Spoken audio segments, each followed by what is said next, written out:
Have you ever wondered why artists get so defensive when you bring up AI-generated images? There's a painful reality lurking beneath the surface of the art world that most professional creators are just terrified to acknowledge. In this video, I'll expose the fundamental misunderstanding that's causing artists to fear for their careers and for AI researchers to dismiss their concerns. By the end, you're going to understand the shocking truth about what makes something art and why this debate reveals more about human psychology than creative ability. I'm Evan Goldstein. I'm a licensed professional engineer and a data scientist. I'm building AI Capitalist to talk to the leaders and the thinkers, like you, about navigating this new world of thinking machines. I'm diving into something that's been on my mind a lot lately. Can AI actually create art? Real, genuine art? This is a question that I've been wrestling with ever since I first saw those AI-generated images that were flooding my social media feeds. Could you tell if an image was art just by looking at it? I certainly couldn't all the time, and I've spent years studying this stuff. Even people who dedicate their entire lives to studying art wouldn't claim that they always could. What makes something art isn't always clear-cut or objective. Think about this. Have you ever heard those stories about paintings by famous masters that were later found to be complete forgeries? They suddenly lose most of their value as art, even though the physical paintings themselves haven't changed at all. The brushstrokes are identical, the colors are the same, but knowing that it wasn't created by who we thought it was changes everything. There's clearly something about art that exists in our perception of it, not just in the physical object itself. I remember visiting the Museum of Modern Art in New York, standing in front of a Picasso, and overhearing someone whisper, "My kid could paint that." And I thought, yeah, but your kid didn't, and that's the point. Art isn't just about the end result. It's about the context, the intention, the history behind it. And with that in mind, it's pretty hard to argue that AI-generated images aren't art. If something looks like art to at least one person, it doesn't deserve to be called art. When artists struggle to explain exactly what makes human-made art special, it seems like they might be admitting defeat in this debate. Some people say that artists are just afraid of losing their exclusive right to create art. It reminds me of when photography was first invented. Not that I was alive back then. I've read about it. Many painters were threatened because suddenly anyone could create realistic images without years of training. At that time, portrait painters were terrified that they would be out of a job. And when artists accuse artificial intelligence of plagiarizing human works, defenders point out that human artists are also inspired by other artists all the time. Van Gogh was influenced by Japanese prints, Picasso borrowed from African masks, and today's artists constantly reference pop culture and previous artistic movements. The evidence against human exceptionalism in art seems pretty convincing. I've dabbled in painting myself, and everything that I create is unmistakably influenced by artists I admire. We're all standing on the shoulders of giants, right? So why don't artists agree? Why do so many of them insist that AI-generated images aren't real art? And this is where things get really interesting. Now, in this episode, I'll explore both sides of this debate. AI researchers and artists who seem to be working from completely different ideas about what art actually is. It's not just a matter of opinion. They're starting from fundamentally different assumptions about what art is and what it's supposed to do in the first place.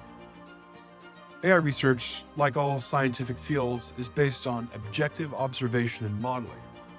Scientists aim to understand the world through precise measurements, through impartial analysis, and repeatable experiments. Think of it like studying weather patterns. You collect data, you look for patterns, and then you try to build models that can predict what's going to happen next. AI research puts us in an unusual position. In AI research, the thing being studied, intelligence, is the same as the thing doing the studying, the researcher.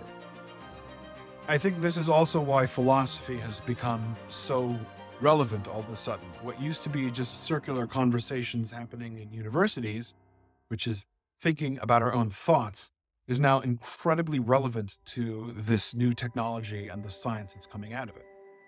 Name one means of expression instead of a name, a complete aim for like thought. The same as I consider that color is only a means of expression. In painting, it shouldn't be the last aim of painting. In other words, painting should be not only retinal or visual. It should be to have to do. So imagine trying to understand how your own brain works by using your own brain. There's a bit of a circular relationship there too. And since AI researchers are human beings with their own ideas and their own values, their understanding of intelligence is shaped by their scientific background and by the values that they hold. Remember that for us humans, thinking like a scientist, using statistics and rigorous analysis just isn't natural. It's something that we have to learn through years of education and through training. When I see a gorgeous sunset, my first impulse isn't to measure the wavelengths of light or to calculate the angles of the sun. It's to feel awe or appreciation. Scientific thinking is an ideal that we aim for in certain contexts. It's not how we naturally experience the world. Think about something as simple as spirituality. You cannot put numbers on that. But throughout 99.99999% of humans throughout history would acknowledge that as the fundamental core of their lives. Science is something that we have to develop and hone out of our consciousness. But in AI research, it's often assumed that the main job of the mind is to be an objective and accurate mirror of reality. AI is modeled after the ideal scientist, perfectly rational entity whose understanding of the world comes from empirical observation. I have to say that this is very much locked in a Western cultural context. We assume that we are perfectly rational beings.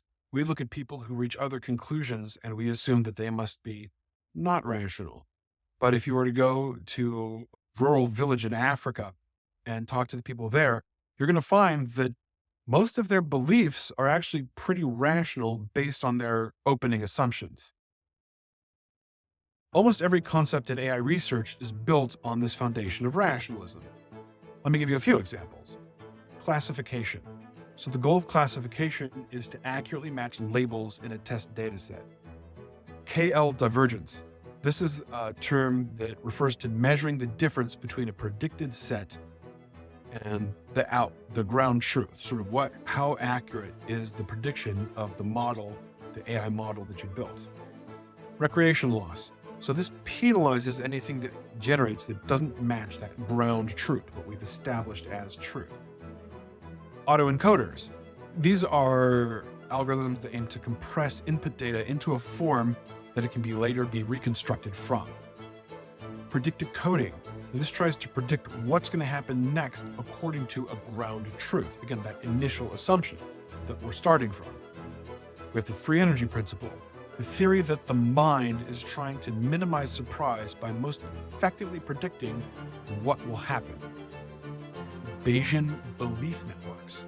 Now, these adjust beliefs based on their empirically derived statistical likelihood. I know, that's a lot of technical jargon. But the point is that these concepts basically say, hey, here's reality. Now match it as closely as possible. All of this is completely normal in AI research.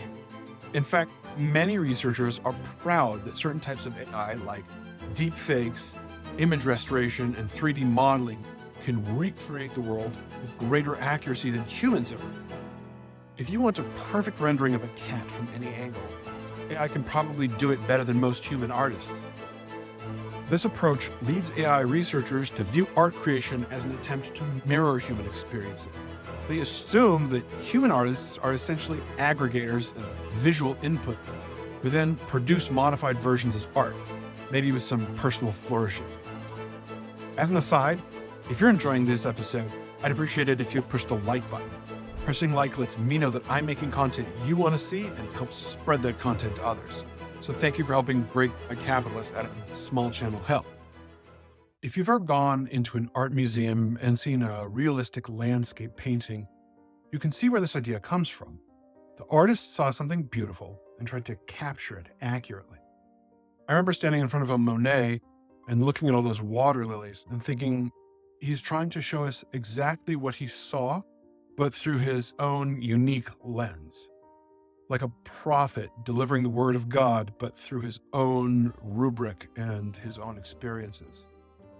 If that's true for all art, then humans and AI are not really so different, except that AI can produce way more work much faster. But this raises an obvious question. If the human mind is just recording, replicating experiences, why would artistic styles other than realism even exist? Why would we have abstract expressionism, cubism, or surrealism? In fact, why didn't visual art disappear when cameras were invented? After all, lamplighters disappeared when electric lights came along because their job was done better by the new technology. To explain this, AI researchers often point to human emotions. They suggest that art isn't just modeling reality, but also conveying emotional content. This is why we might still value a slightly less accurate painting of a landscape over a photograph, because it contains the artist's emotional response to the scene. Since AI doesn't naturally produce emotions, researchers treat emotions as a random variable, something to be simulated by conditioning the output image on an emotional input. You see, the danger is to lead yourself into a form of taste, even in the chocolate grinder. That Taste then is something that repeats something else that has been accepted. Is that what you mean? It's a habit. It's a repetition of the same thing long enough to become taste. As Rosalind Picard, prominent researcher in effective computing, puts it, machines don't feel, but they can learn to recognize and respond to human emotions. This is like saying that AI can learn to imitate the emotional aspects of art without actually experiencing emotions itself. I played around with some of these AI art generators, and it's true, you can absolutely tell them to make something melancholy or joyful, and they'll adjust the colors and the composition accordingly. But is that the same as an artist channeling their actual real joy or their genuine sadness into their work? I'm not so sure. Like shattered glass, they have a shape. There's a symmetry in the cracking. The two crackings are symmetrically disposed, and there's almost an intention there, an extra curious intention that I'm not responsible for, ready-made intention, in other words, that I respect and love. But it is. This explanation might conflict with another assumption in AI research, that humans and AI are best characterized as rational agents. To resolve this, some researchers view emotions as regrettable flaws that we're stuck with because of our evolutionary history, like how we crave sugar even though we know it's not good for us in large amounts. So from an AI research perspective, art is, first, an attempt to reflect what a person has already experienced, and second, a non-rational expression of feeling that humans have due to evolution, almost like a weakness. Unique artistic styles like pointillism, where images are created from tiny dots of color, or German expressionism, which uses distortion and exaggeration to convey emotion, are framed as elaborate flourishes of emotional expression. What I'm discovering as I dig into this topic is that we're really dealing with two fundamentally different worldviews. AI researchers come from a scientific tradition that values objectivity, accuracy, and mostly empirical observation. They see art primarily as a reflection of reality, perhaps with some emotional seasoning added for flavor. The scientific approach isn't wrong. It's given us incredible technology that can generate images that would have seemed like magic just a few years ago. But is it capturing everything that makes art meaningful? In the next episode, I'll explore how AI actually generates art, and I'll dive deeper into how artists themselves view the creative process. Trust me, there's a huge disconnect here, and it explains so much about why this debate gets so heated. See you next time, in about a week when I issue the next episode in this series, and we'll look at the nuts and bolts of AI art generation and start exploring the artist's perspective on what art is really about. You might be surprised to learn that for many artists, art isn't about reflecting the world at all. It's about changing it. They don't know, they believe. I believe that art is the only form of activity in which man, as man, shows himself to be a true individual and is capable of going beyond the animal state.